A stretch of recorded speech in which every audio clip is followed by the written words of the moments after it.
নাৰায়ণ বুলি এজন দাদাই এখন মিচিং চিনেমা কৰিছিলে।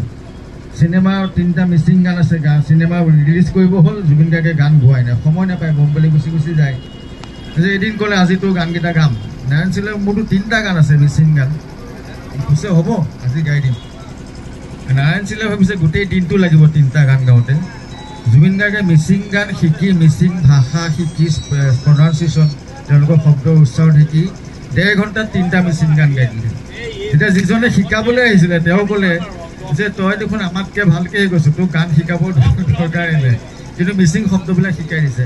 মানে মই এইটো কথা কৈছোঁ যে কিতাপ যে পঢ়িছিলে, কিতাপ পঢ়োঁতেও ইমান কনচেনট্ৰেশ্যন পঢ়াত, মানে ইমান মনোযোগ দি পঢ়ে। কেতিয়াবা আমি এদিন এনেকুৱা মনোযোগ দিয়ে পঢ়াটো এনেকুৱা হ'ল, সত্যজিৎ ৰায়ে মানে চিনেমা শ্বুটিং কৰাৰ আগতে হাতেৰে স্কেটছ কৰি লয় কি যিবিলাক শ্বুট কৰিব। সেই তাৰে এখন কিতাপ আছিলে তেওঁলোকৰ ঘৰত। আৰু এদিন কিবা আলোচনা কৰি থাকোঁতে হঠাৎ কথাটো ওলালে যে চিনেমাখনৰ এটা শ্বট আছে, এখন ট্ৰেইন গৈ থাকে আৰু বুঢ়ীগৰাকী ছাইডত বহি থাকে।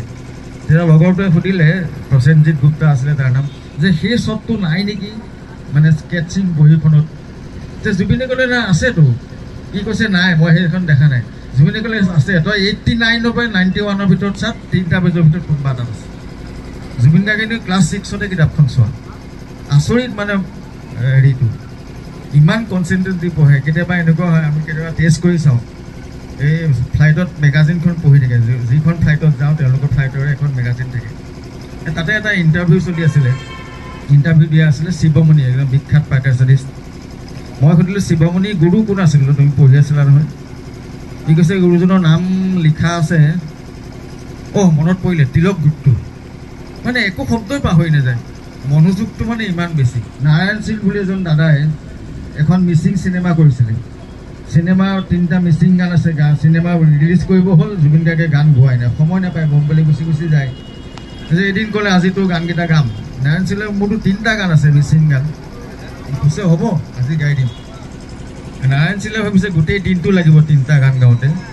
জুবিন গাৰ্গে মিচিং গান শিকি, মিচিং ভাষা শিকি, প্ৰনাউন্সিয়েশ্যন তেওঁলোকৰ শব্দৰ উচ্চাৰণ শিকি 1.5 ঘণ্টাত 3টা মিচিং গান গাই দিলে। তেতিয়া যিজনে শিকাবলৈ আহিছিলে তেওঁ ক'লে যে তই দেখোন আমাতকৈ ভালকৈ কৈছোঁ, তোক গান শিকাব দৰকাৰেই নাই, কিন্তু মিচিং শব্দবিলাক শিকাই দিছে। মানে মই এইটো কথা কৈছোঁ যে কিতাপ যে পঢ়িছিলে, কিতাপ পঢ়োঁতেও ইমান কনচেনট্ৰেশ্যন পঢ়াত, মানে ইমান মনোযোগ দি পঢ়ে। কেতিয়াবা আমি এদিন এনেকুৱা মনোযোগ দিয়ে পঢ়াটো এনেকুৱা হ'ল, সত্যজিৎ ৰায়ে মানে চিনেমা শ্বুটিং কৰাৰ আগতে হাতেৰে স্কেটছ কৰি লয় কি যিবিলাক শ্বুট কৰিব। সেই তাৰে এখন কিতাপ আছিলে তেওঁলোকৰ ঘৰত।